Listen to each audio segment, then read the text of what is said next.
Hello everyone, তোমরা সবাই কেমন আছো? এটা সপ্তমী দিনের ভিডিও।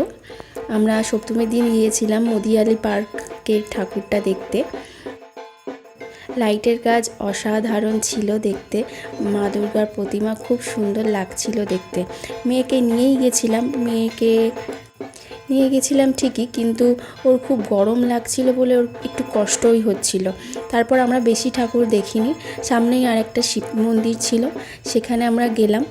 ওখানেও খুব ভিড় ছিল। আমরা কোনো রকমে ভিড় ঠেলে মেয়েকে নিয়ে সামনের দিকে এগিয়ে যাচ্ছিলাম মা দুর্গার প্রতিমাটি দেখার জন্য। প্যান্ডেলটি খুব সুন্দরভাবে করা হয়েছিল। হাতের কাজে বোনা প্যান্ডেলের গায়ে যে কাপড়গুলো ছিল খুব সুন্দর লাগছিল দেখতে।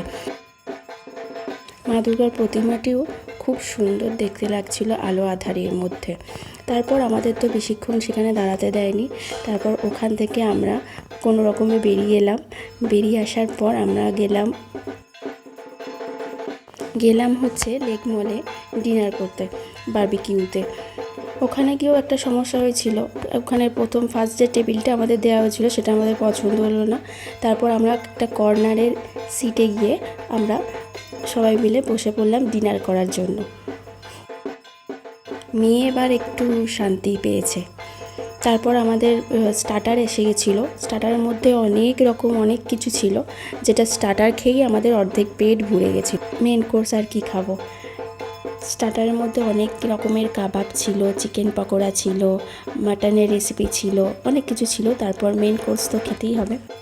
ও একটু রাইস নিয়ে নিল, তারপর চিকেন নিল। এটা চিংড়ি মাছের কিছু আইটেম ছিল, চিলি চিকেন নিল না। তারপর মাটন তো নিতেই হবে, ভরে ভরে মাটন নিয়েছে।